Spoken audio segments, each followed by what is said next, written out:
from our position lying down, we're just going to take some time to settle into this practice. So the slowing down that restorative yoga creates doesn't happen straight away, and particularly if we've rushed to get to our mats, then it might just take us a little bit of time to settle in. So taking a big breath in through the nose, and then exhaling through the mouth really slowly, letting everything go. Again, big breath in through the nose, and then exhaling through the mouth, letting everything go.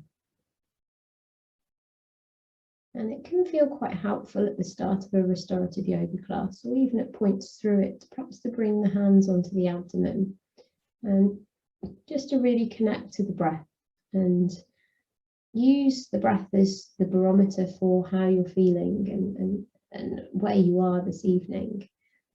So just using the hands for a moment to create that connection and tuning into how you're feeling. So observing the inhale, observing the exhale.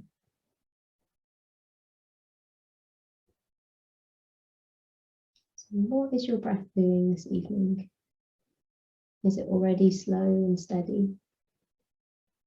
Can you feel the rise of the abdomen, showing that you're really drawing the breath into the full capacity of the lungs? Or does it feel a little bit more shallow? Does it feel a little bit like you have been rushing around and haven't taken that time just to slow down and breathe properly? And we always breathe quite unknowingly, but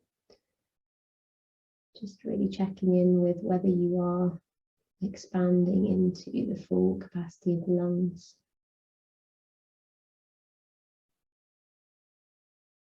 And this month we've been focusing on the idea of creativity and how a yoga practice can create, kind of make the right situation for creativity to happen, because we stop and we slow down and we kind of unblock things that maybe are preventing that creativity from happening.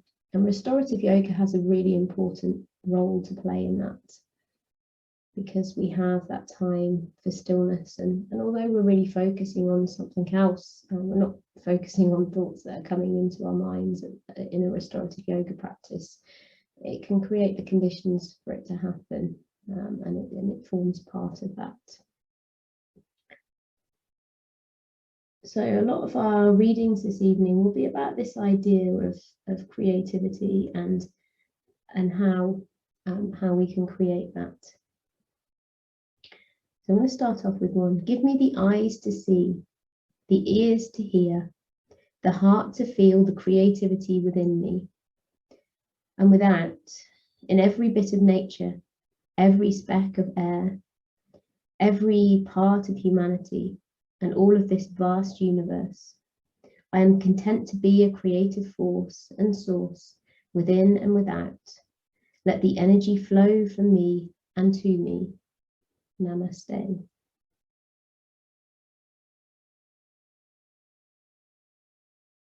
So just thinking about that idea, the heart to feel the creativity within me.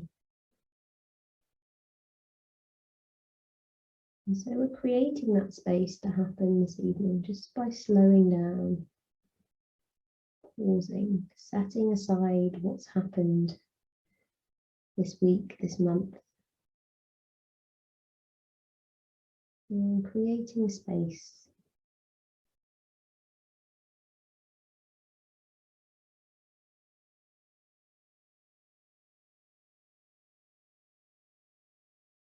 I'm just going to spend a few more moments here before we move.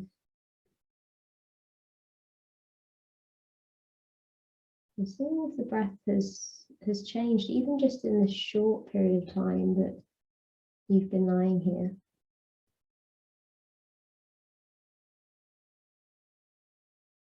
Even just one restorative yoga pose done on your own at home can achieve some of the feeling that we get. So I don't always do a full restorative yoga practice, but sometimes just one pose, just lying down as you are now, can be enough just to give me that space after a busy day or a busy week.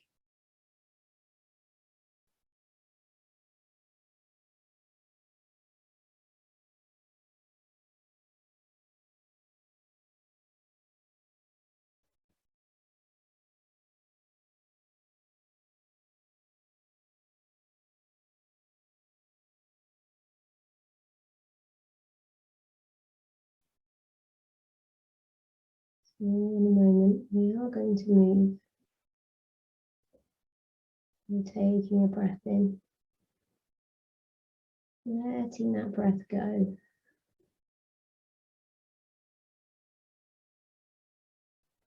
We're going to bring ourselves, first of all, into a reclining twist. So you've got two different options depending on how open your hips are.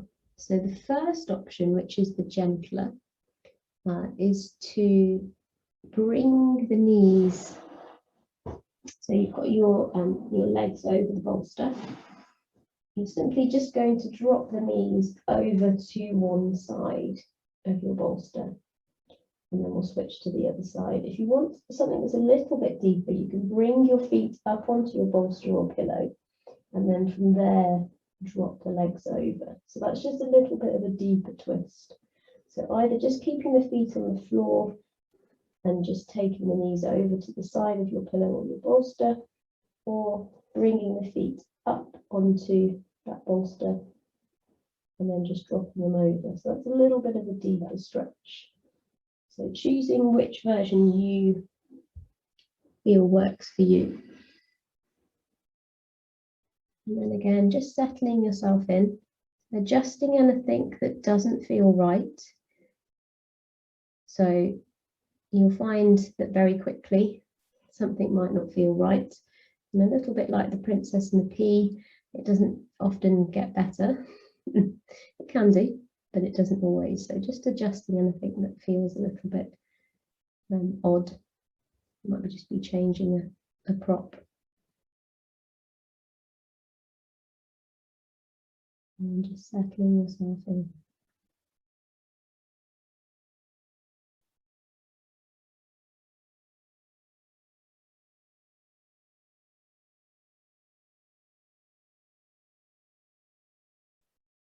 Creative flow. Words swim inside my head as I drift into a lyrical sea. Emotions flow in rhythmic waves as diluted thoughts flood the page. Paper drenched in melodic verse. Passion surges and I'm submerged, drowning in inspiration as ink drips from my pen.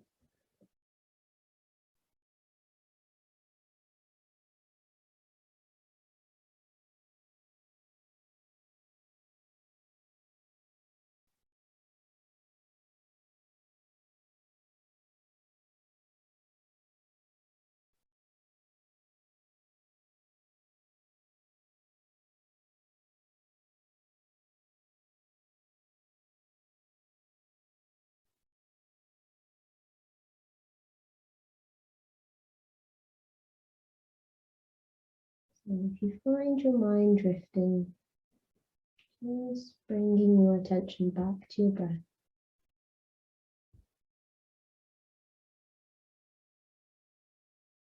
And perhaps bringing the hands back onto the abdomen. And just using that to root your focus.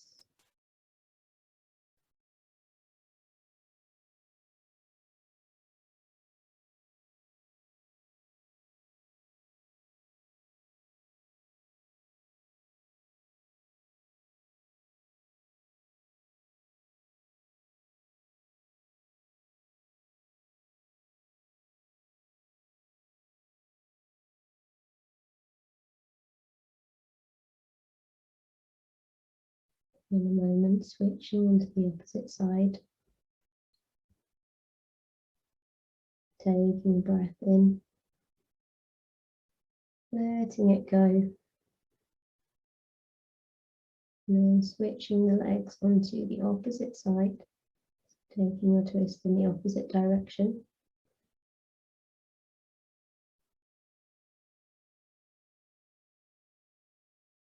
And settling yourself back in again.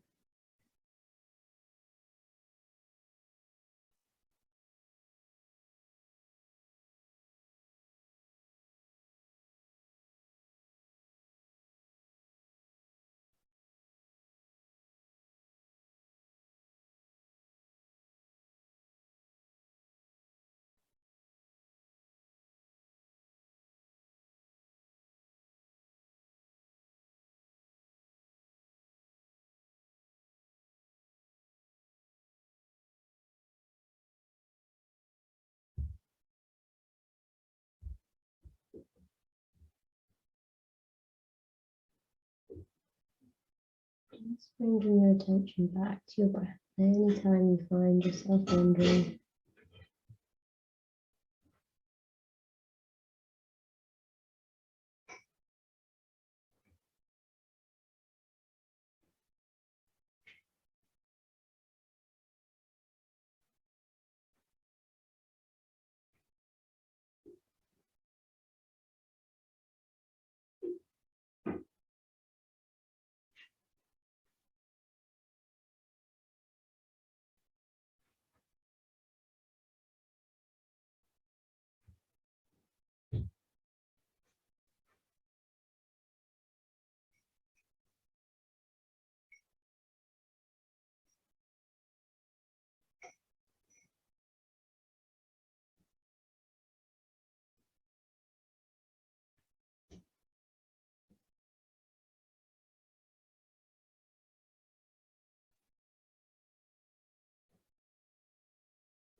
A moment preparing yourself to move.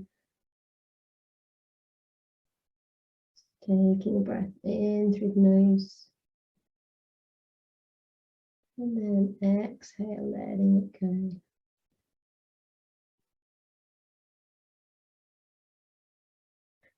And then from here, we should be able to move without disturbing ourselves too much. So we're going to keep the bolster and the pillow where it is.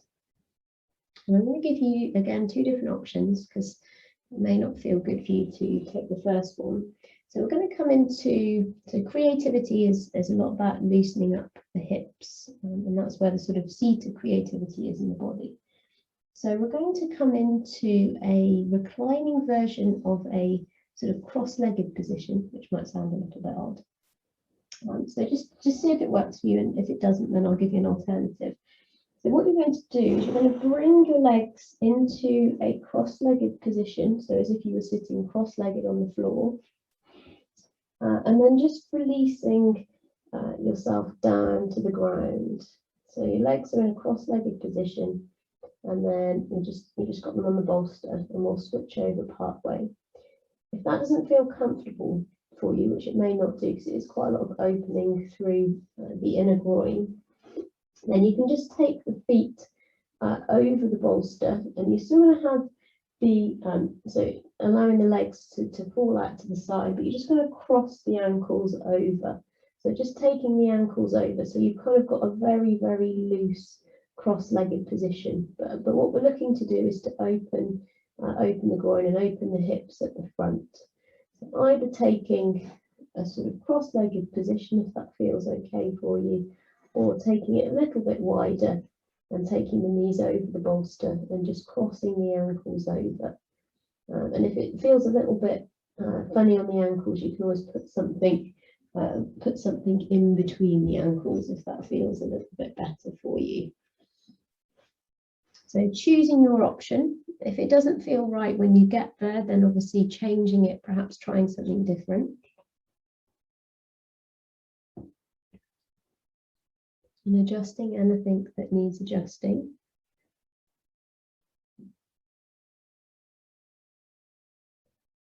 And just settling yourself in.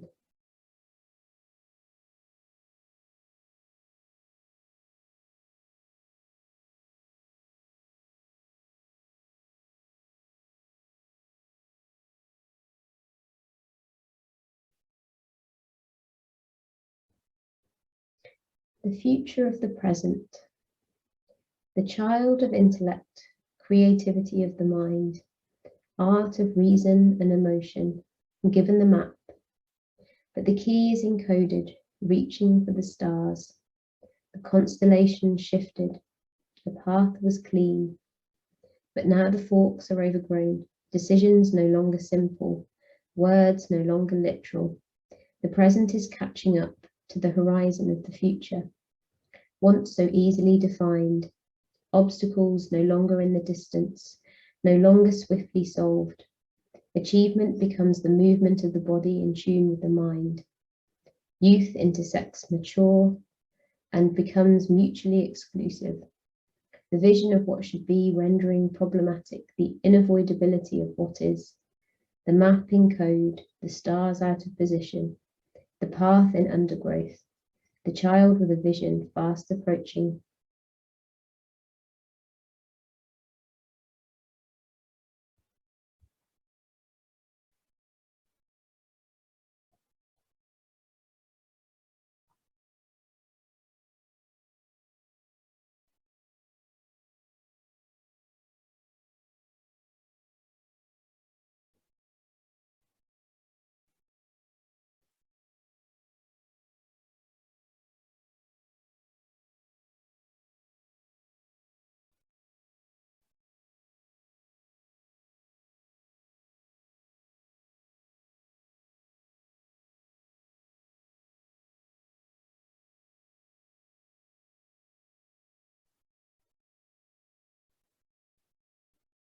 Any time you find your mind wandering, just bringing it back to the breath.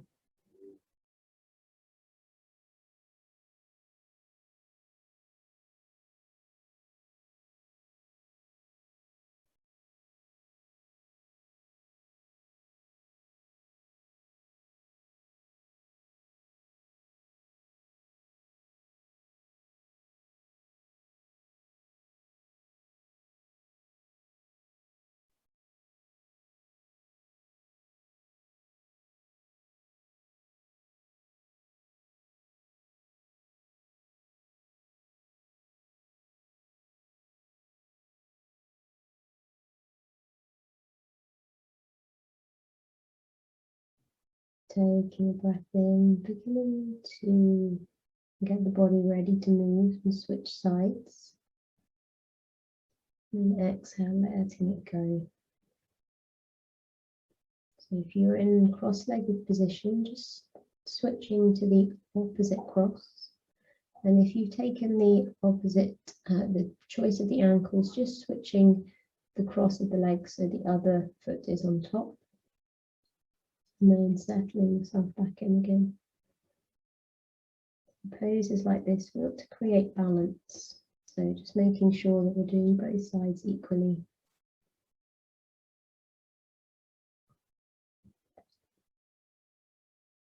Just bringing yourself back to settling.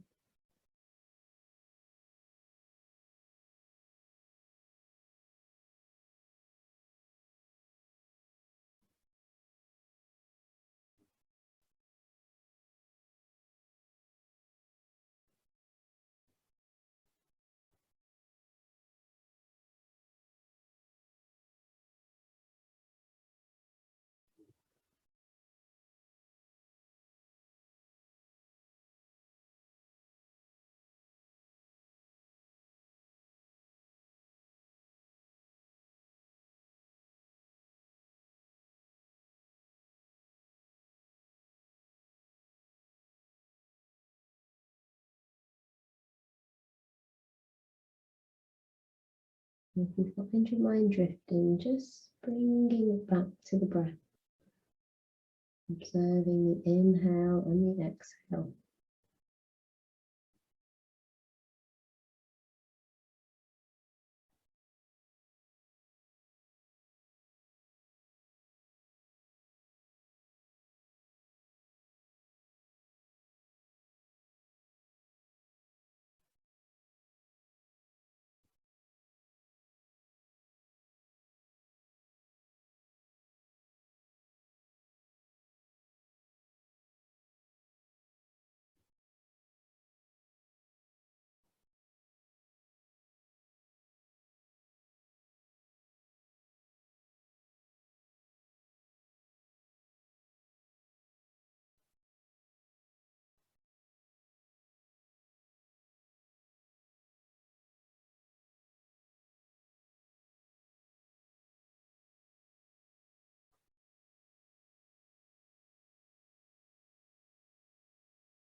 Just a few moments more in this pose.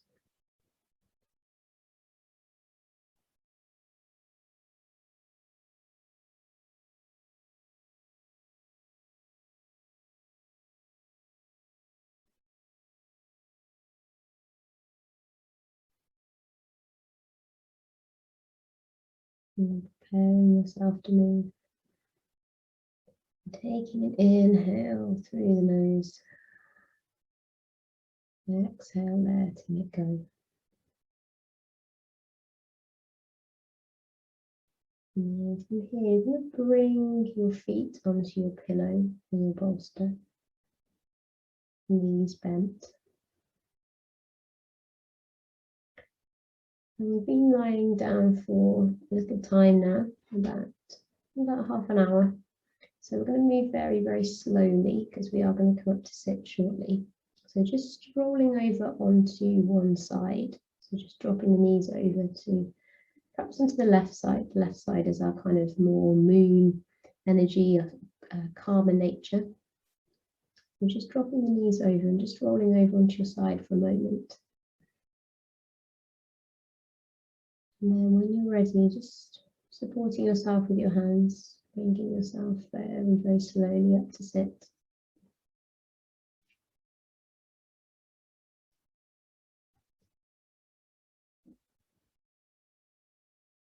Good, everybody sat back up again.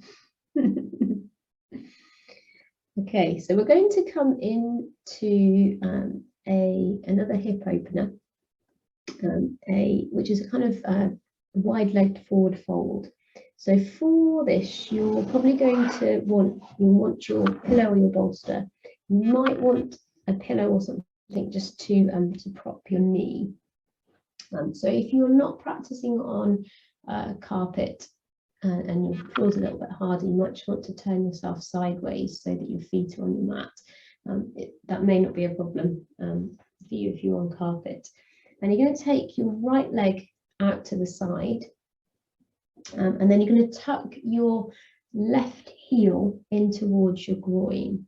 Now, if it doesn't feel particularly comfortable for you to sit upright, you might want to tuck something underneath your bottom, so a pillow or a blanket or something like that. Just sort of, so you just want to perch on the edge of it, just so it sort of tilts your pelvis slightly and makes that feel a little bit more comfortable. And there are a couple of other things we might do to make it more comfortable as well. If there's the straight leg out to the side, if that doesn't feel particularly restorative for you, and if you've got quite tight hamstrings, that might be the case. You might just want to put either a block or maybe a pillow underneath the knee, just so that that makes that a little bit more comfortable And like I said, you might want to put something underneath the right heel. Okay, so that's the right leg. The left leg, you may not want to feel you need to do any of these, but I'm just going to give you the options. The left leg, if the knee's kind of quite a long way up, then again, you might want to just tuck something underneath that left knee just to support it. And it's all about support, this practice, that we want to kind of create the ability for it to open. So there's the legs. What we're going to do with the pillow, a couple of different things we can do. If you have got a bolster, obviously bolsters are a little bit more rigid. You can place it on its end, and you can bring the head onto the bolster and then just release forwards. If you've got a pillow, then you're going to probably take it across your lap, and then you're going to just come forwards to lean on it. That might not be possible for you. That might not feel particularly comfortable. So it might be that you need a little bit more underneath you, because for some people, actually, it's enough just to sit in this pose to get the opening into the groin. So just adjusting it for you. If it doesn't feel comfortable, then just change something. You don't just kind of think, oh, it might get a little bit better in a moment.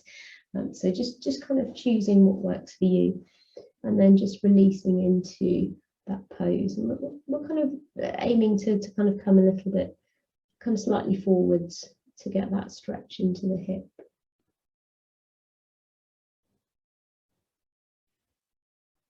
Okay.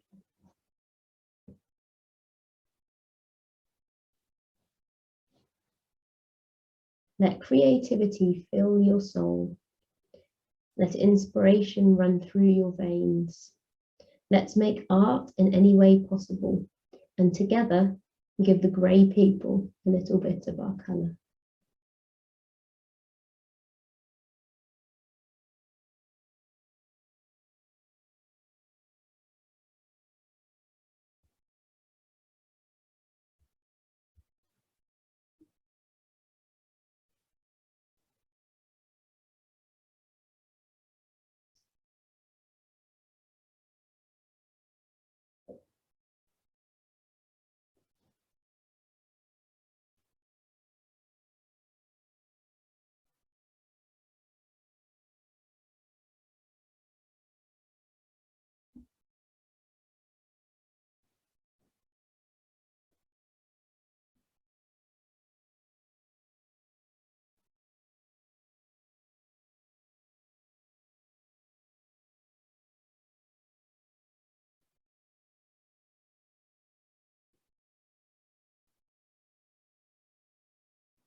Anytime you find the mind wandering, just coming back to the breath.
And just coming back to the breath. Following the inhale, following the exhale.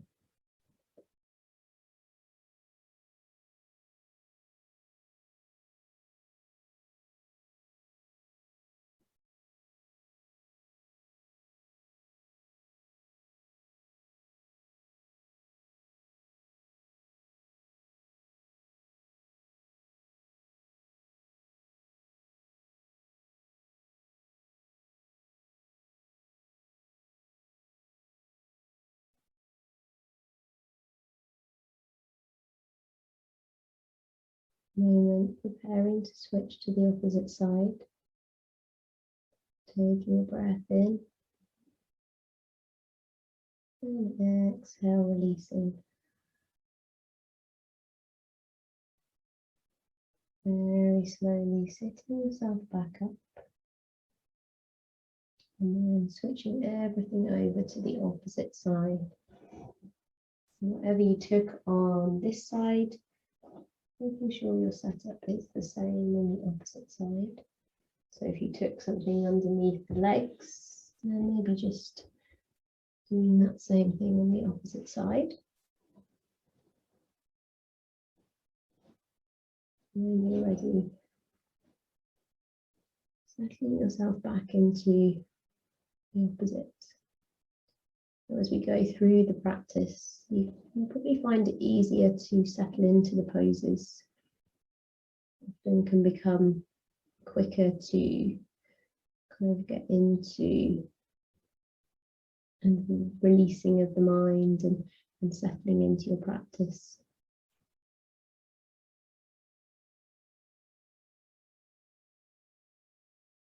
If you're not there yet, don't worry, the practice is still beneficial even if there's lots going through your mind. And just every time you find it wandering, just coming back to your breath, following that steady inhale and exhale.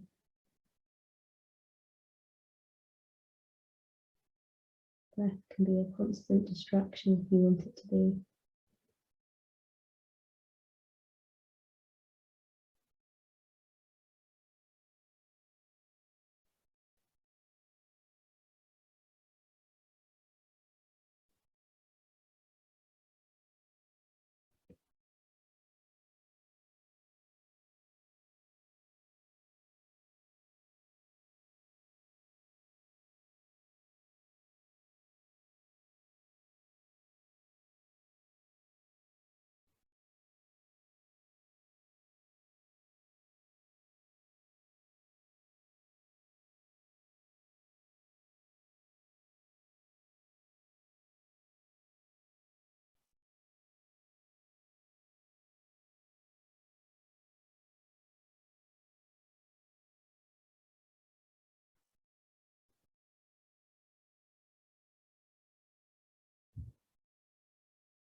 And just coming back to the breath anytime your mind wanders.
Just a few more moments in this pose.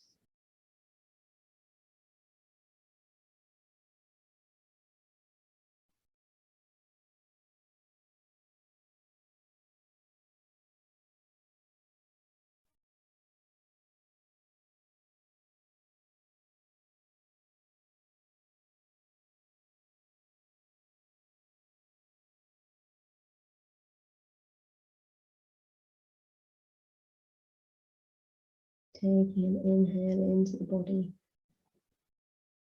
and exhale, letting it go. Really supporting yourself with your hands. sitting up.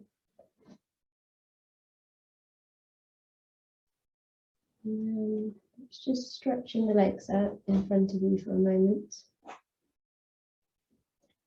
And just taking the feet from side to side.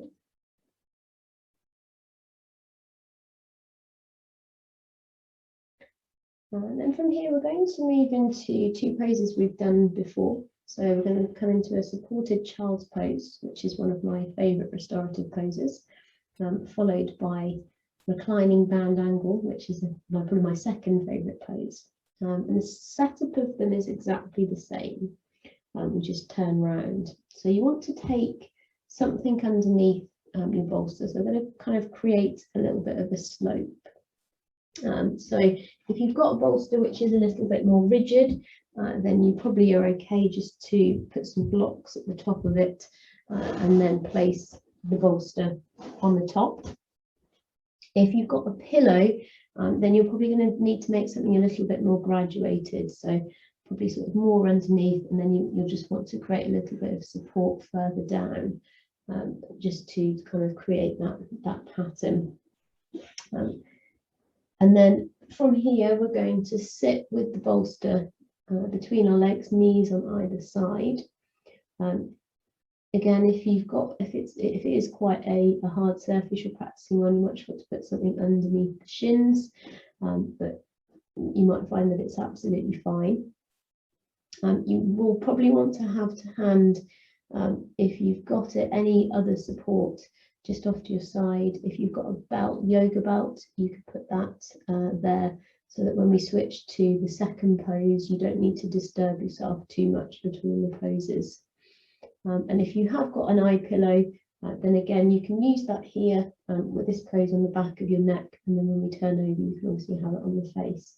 So have that to hand as you come down. So placing the hands on either side of your bolster, you want to inhale to lengthen the spine, and then just bring yourself down. And you probably want to have your head to one side, and then I'll switch halfway so that you can stretch both sides of the neck equally. Again, you might want to have a blanket over you if that feels nicer and more kind of nurturing.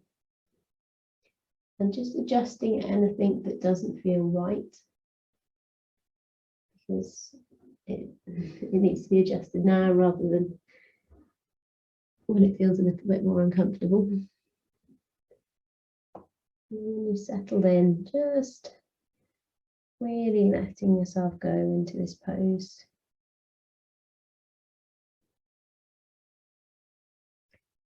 Good ideas will take you places. Sometimes I just like to think and capture my ideas in ink. When the pen begins to flow, I leave my thoughts and let them go. It's when the mind starts to run free that we really do begin to see. Our eyes are somehow opened wide, and we are given a peek inside. We see the place where ideas grow, the ones with passion we must sow. Big ideas can give us power.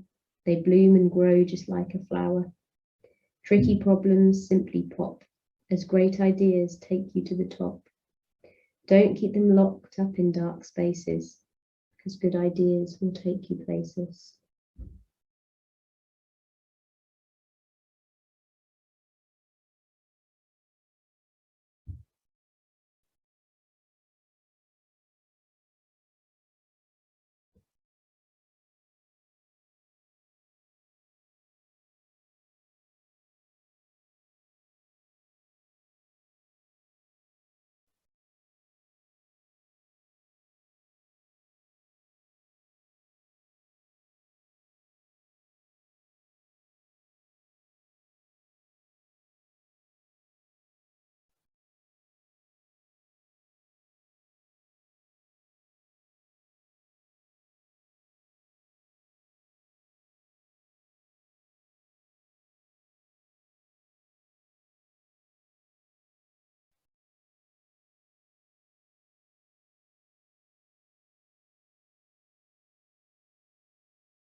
Coming back to the breath anytime you find yourself wandering.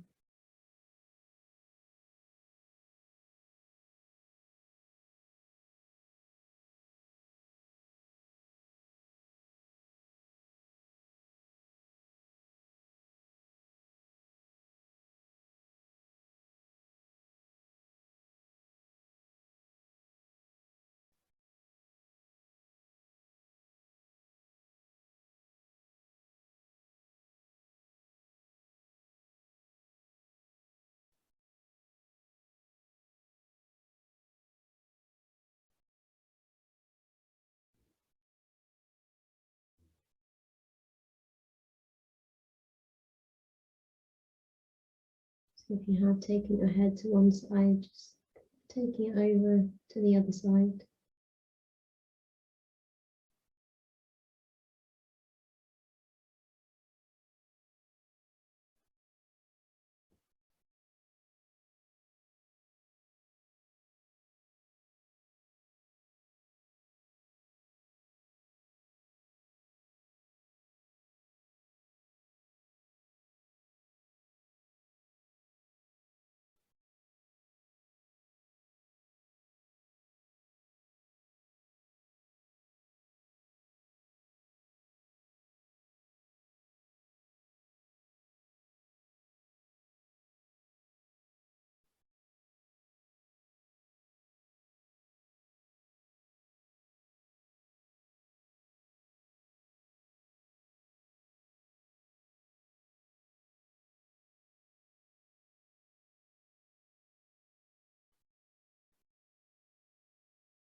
Bringing your focus back to the breath.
Just the last few moments in this pose.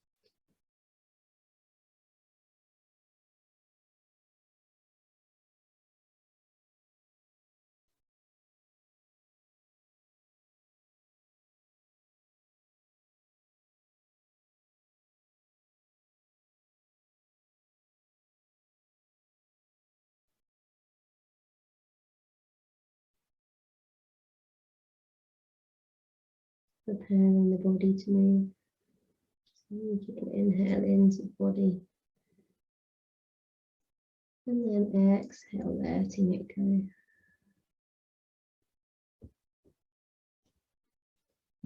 And then from where you are, just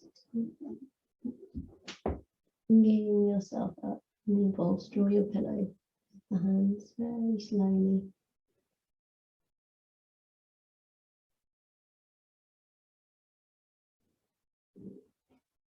And then we're going to just very simply turn ourselves around.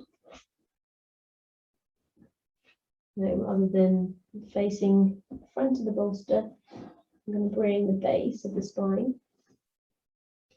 And what we want to do is we're going to take a version of the groin opener that we had at the start.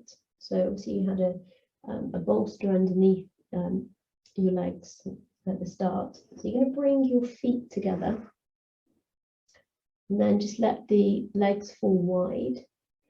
Now, that is a really, really big opener. And even if you've got very open hips, it actually feels much nicer just to take something underneath the knees to support them and to make that opening a little bit less, because we are going to be here for a little while. So maybe pillows, or if you've got blocks, just taking blocks underneath the knees to support that. If you have got a yoga belt, this one is always really confuses people when we do it at retreats, but you can give it a go if you want at home. You can take the yoga belt behind your back, and then you take it between your legs and you hook it around your feet, and then you just tighten it. So you take the yoga belt around the back, between, so across the middle of your legs and then around your feet. And then that means as you lie back, you've just got some support onto the legs from the hips. But again, that's one that I find people find quite tricky. So it might be that at home that's quite a hard one to do. You may want to take a pillow underneath your head just to support it a little bit. And like I said, you probably want your eye pillow and maybe a blanket. So once you've got comfortable there, you're going to bring the hands behind you, and then you're just going to lay yourself down onto your bolster. So nice opening through the chest, but we're really looking to get this opening through the hips. And then you can just release the hands down by the sides, or it might feel comfortable to bring them onto the abdomen. And if you want to cover yourself in a blanket, put your eye pillow on, then those are all really, really nice options. But again, if anything doesn't feel comfortable, it's quite a big opener through the groin. So if that doesn't feel good for you, then you can just stretch the legs straight out if that feels better for you. So just listening to your body and listening to what kind of feels right for you. And we are going to be here for about sort of 10 minutes. It's a really, really nice settling pose, really nourishing. It's particularly nourishing for women because it allows the blood flow to kind of all the abdomen and uterus and all this kind of idea. And so it's a really good pose for women. So just coming into that and just settling yourself in. And I'll give you a little reading, not about creativity, but about the month of May. The great froth of hawthorn blossom that lines almost every field this month would be enough to warrant naming the month after it. It is one of the natural wonders of the year, and the moment the mayflowers burst open, summer feels very surely on its way. But the hawthorn also has several important functions for the Romani at this time. The names were widely used. Mayflower buds were traditionally eaten, and it was said that they prevented illness for the rest of the year. Perhaps they provided some boost of vitamins that had been lacking in the diet over winter. In addition to Pan Karesko, or Month of the Hawthorn, a second Romani language name for the month is Baki Chengaro, which means Month of the Lambs. Though the Romani have followed the need for agricultural labour, there is no great tradition in joining in with lambing. The name is more likely to be an observation of what can be seen this month as you travel through the countryside, and an acknowledgement of the cycle of life starting up again. So in a month when the hedgerows are full of hawthorn flower and the fields full of lambs, with gentle weather, increasing sunshine and ever-improving prospects for agricultural work and money, it's hardly surprising that this is the first month of the year that's not named after fearsome weather. May is for the living.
inhale, following the exhale.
Just coming back to the breath. Every time coming back to the breath.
And just the final few moments in this pose.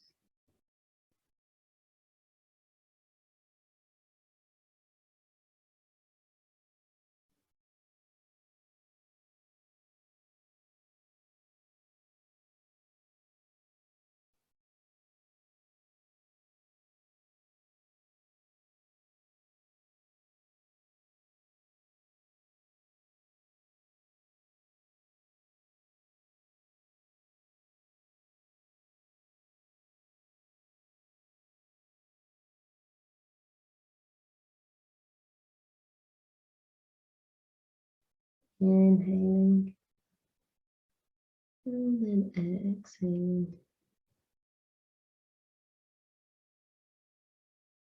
Very slowly. Just be supporting yourself on your hands. Cleaning yourself up in your posture.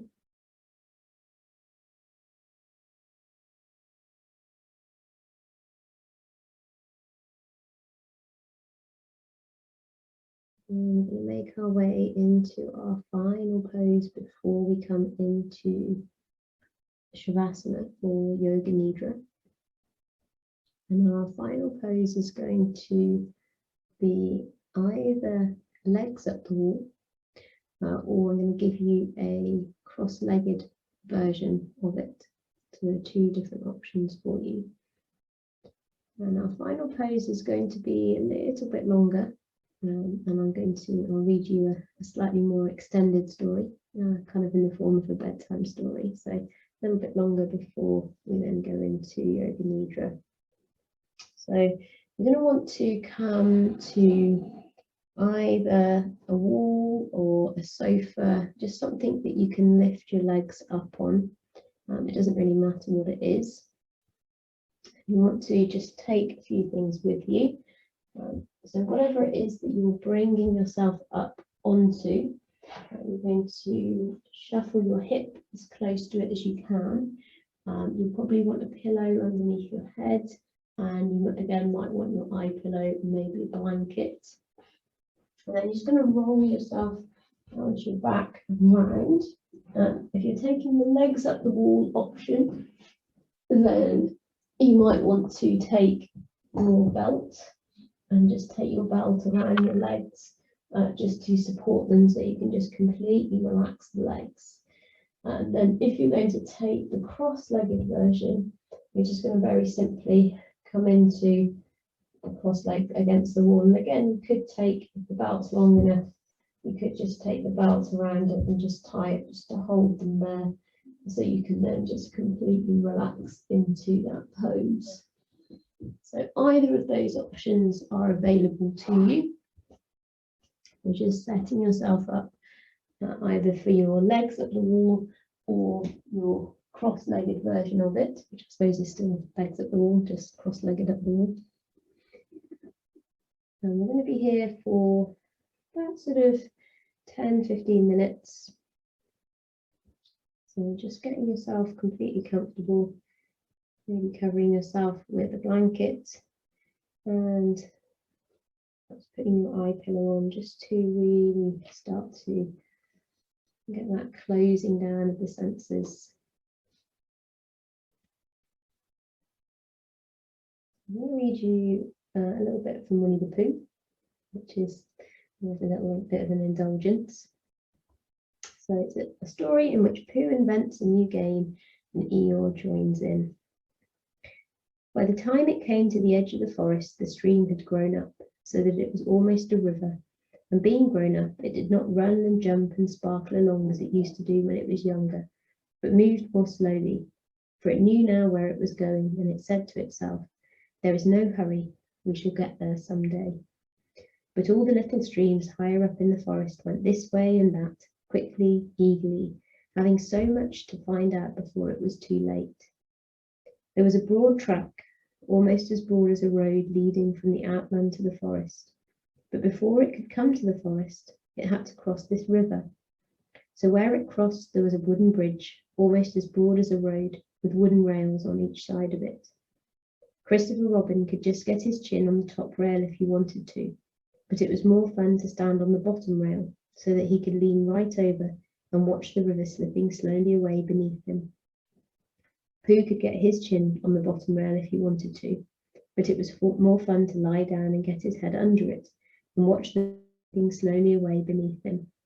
And this was the only way in which Piglet and Roo could watch the river at all, because they were too small to reach the bottom rail. So they would lie down and watch it, and it slipped away very slowly, being in no hurry to get there. One day when Pooh was walking towards this bridge, he was trying to make up a piece of poetry about fir cones, because there they were, lying about on each side of him, and he felt singy. So he picked a fir cone up and looked at it and said to himself, "This is a very good fir cone, and something ought to rhyme to it." But he couldn't think of anything, and then this came into his head suddenly. "Here is a mystery about a little fir tree. Owl says it's his tree, and Kanga says it's her tree." "Which doesn't make sense," said Pooh, "because Kanga doesn't live in a tree." He had just come to the bridge, and not looking where he was going, he tripped over something, and the fir cone jerked out of his paw into the river. "Bother," said Pooh, as it floated slowly under the bridge, and he went back to get another fir cone which had a rhyme to it. But then he thought that he would just look at the river instead, because it was a peaceful sort of day. So he lay down and looked at it, and it slipped slowly away beneath him. And suddenly, there was his fir cone slipping away too. That's funny, said Pooh. I dropped it on the other side, said Pooh, and it came out on this side.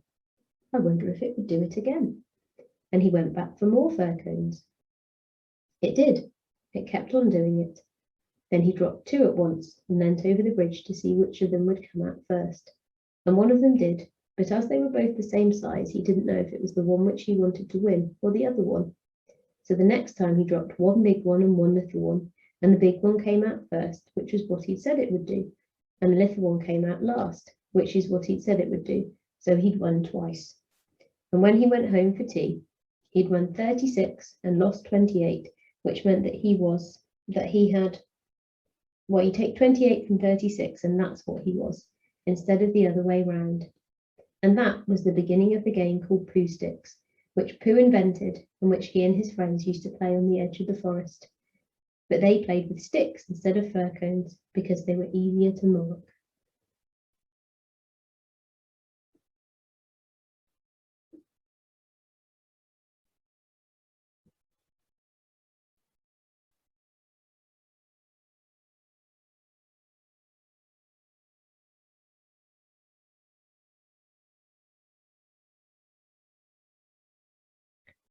So if you have taken the cross-legged option here, you might just want to switch to the opposite cross so that you get that balance between the two sides.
If you find your mind drifting, just coming back to the breath.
Just focusing on the inhale, focusing on the exhale.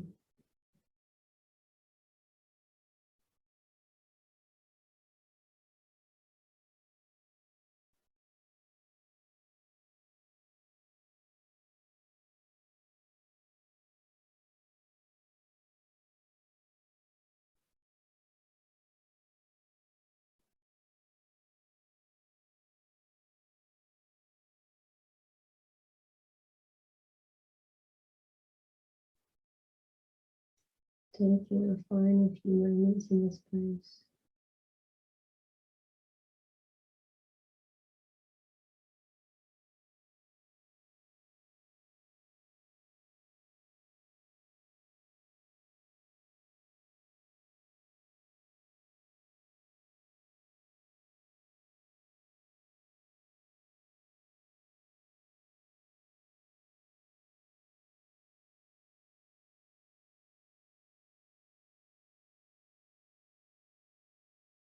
And having it into the body.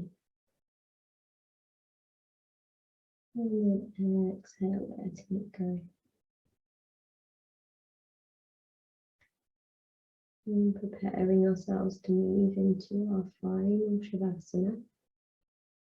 And come back into the pose we started. So if you have got legs at the wall or even cross-legged, just drawing them into the chest for a moment. And then from where you are, very slowly, very carefully rolling over onto one side. And then coming back to that pose we started the class in. So lying on your back,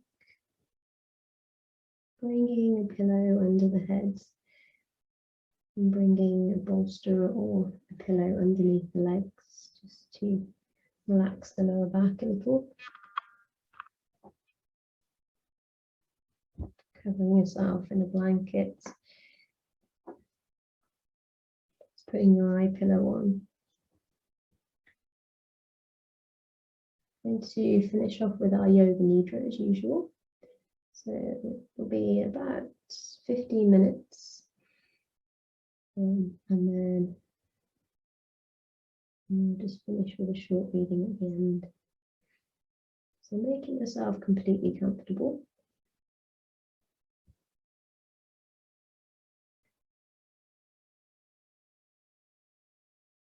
So preparing for yoga nidra. Lying on your backs in Shavasana. Adjusting everything. Your body, your position, your clothes. Until you feel completely comfortable. So during yoga nidra, we try to limit the physical movement as much as we can, trying to maintain complete stillness. If you haven't done so already, closing your eyes and keeping them closed until we finish the practice. Taking a deep breath. And as you exhale, feeling your body becoming heavy, surrendering yourself completely to the floor. In the practice which follows, you're going to develop the feeling of relaxation in the body. It's not necessary to make any conscious movements or effort to relax. Just develop the feeling of relaxation in the body. It's like the feeling you have just before sleep. When relaxation becomes deep, sleep does come. But try as much as you can to keep yourself awake. But if you do drift off, just joining us back where you are. And during yoga nidra, you're functioning on the levels of hearing and awareness. You're listening to my voice, but perhaps not always being aware of what I'm saying. Following my voice with focus and attention. If any thoughts come to disturb you, just coming back to breath, coming back to my voice. So now bringing about a feeling of relaxation in the whole body. Concentrating on the body and becoming aware of the importance of complete stillness. Developing your awareness of the body from the top of the head to the tips of the toes.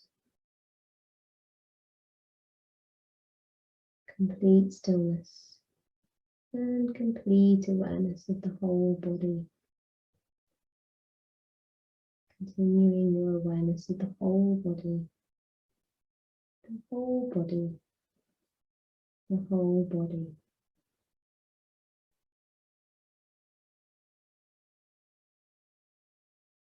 Now it's time for you to make your Sankalpa, your affirmation or positive mental statement, something to carry through the month. And your Sankalpa will be something very simple, a short positive statement in simple language, like I give myself space to rest. And saying it 3 times in your mind with awareness, feeling, and emphasis.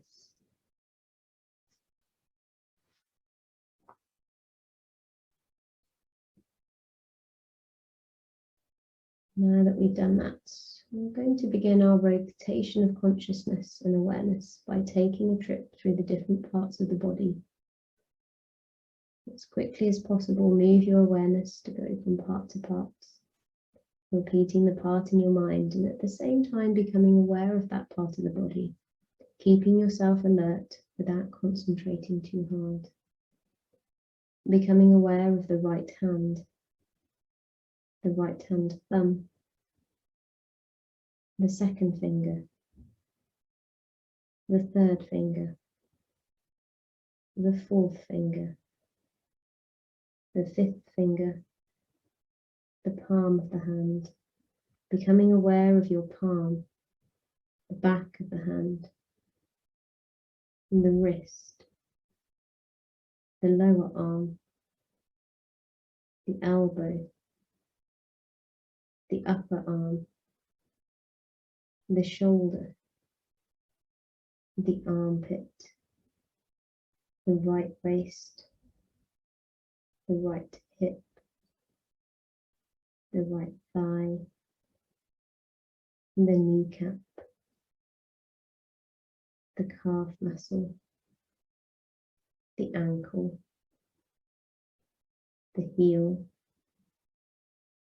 the sole of the right foot, the top of the foot, the big toe, second toe, third toe, fourth toe, fifth toe. Becoming aware of the left hand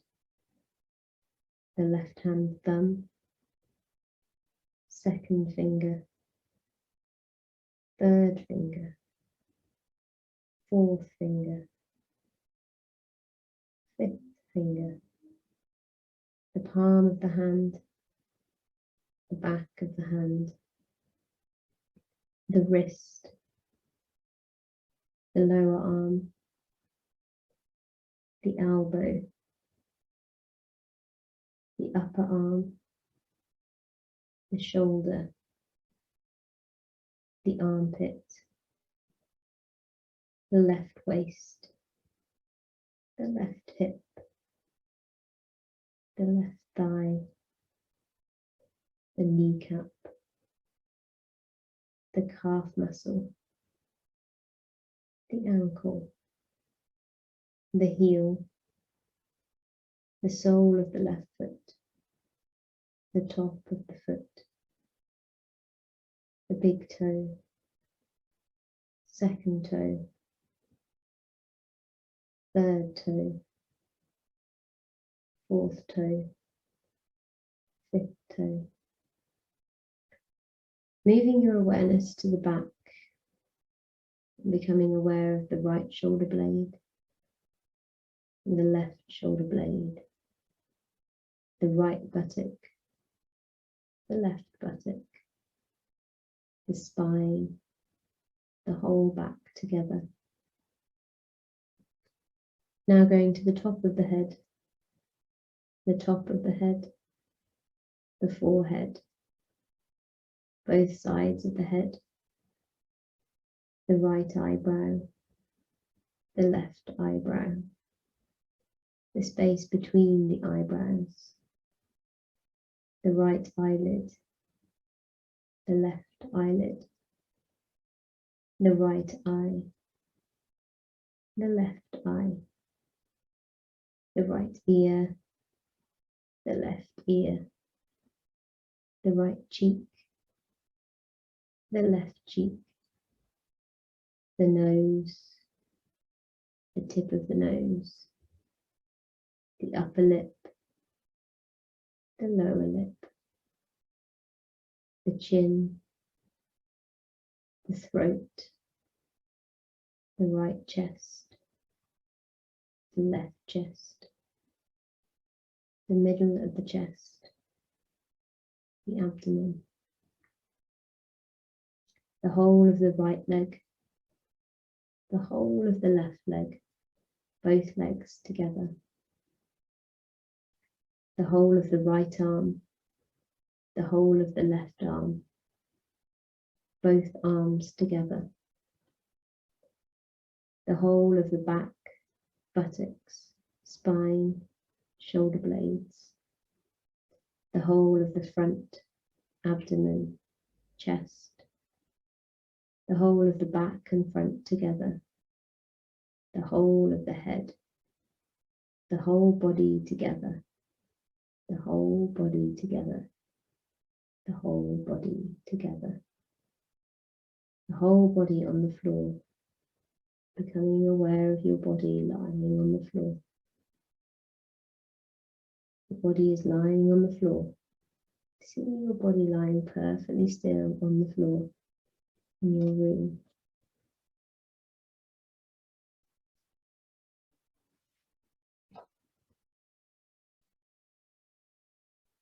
Now coming back to your breath, feeling the flow of your breath in and out of your lungs. Not trying to change the rhythm, your breathing is natural. Maintaining awareness of your breath, complete awareness of your breath.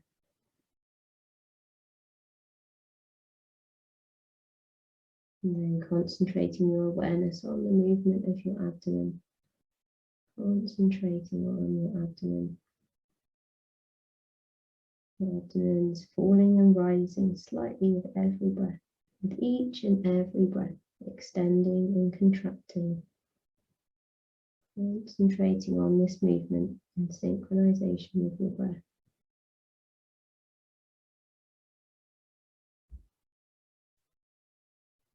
And then starting to count your breaths backwards from 27 to 1 like this. 27 inhaling. 27 exhaling. 26 inhaling. 26 exhaling. And so on. Saying the words and numbers mentally to yourself as you count your breaths. If you find yourself losing your count, just coming back to 27. The numbers are not important.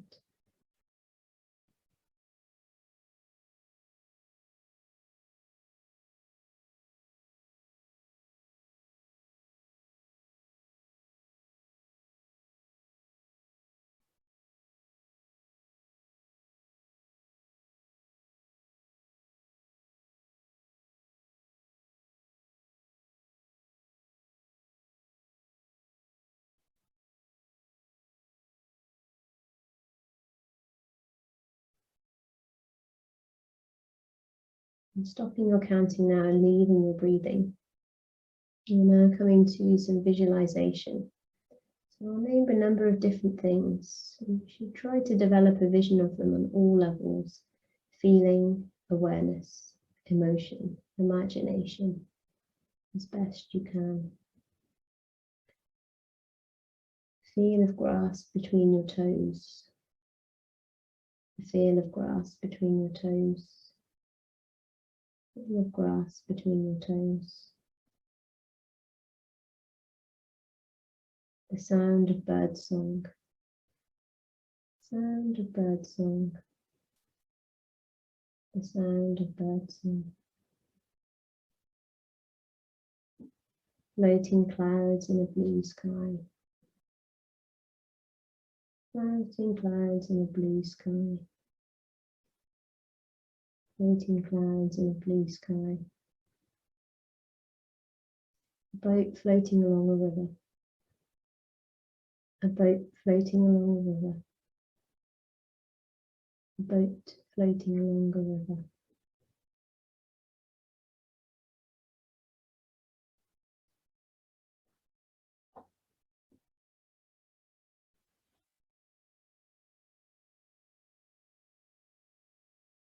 And now repeating your Sankalpa, repeating the same affirmation you made at the beginning of the practice. Repeating your affirmation 3 times with full awareness and feeling.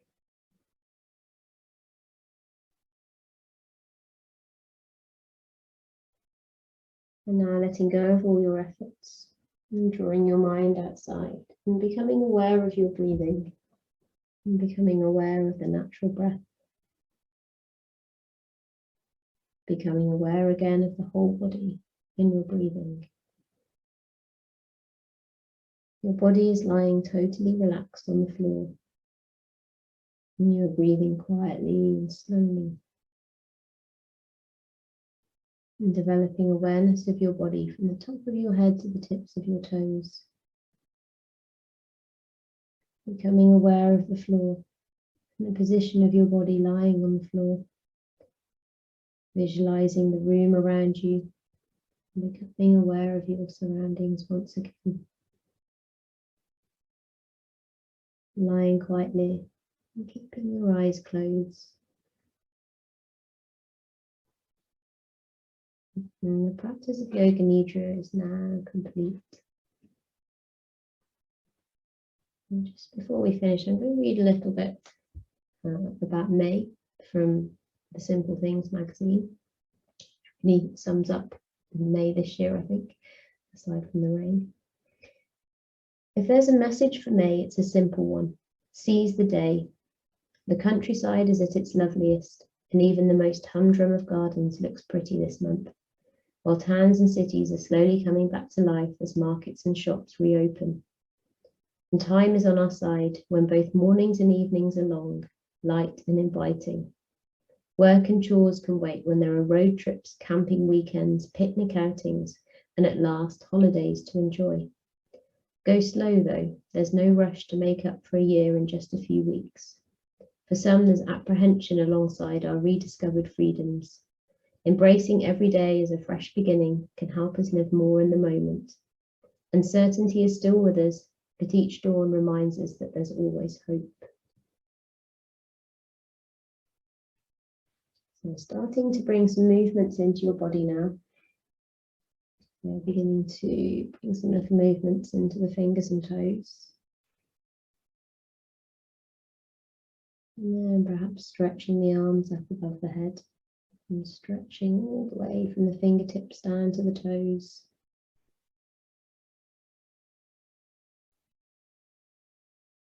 And perhaps drawing the knees into the chest.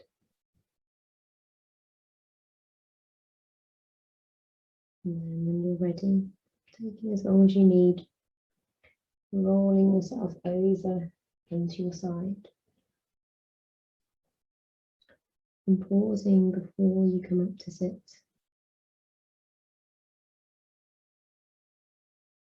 Transitioning from the stillness into movement.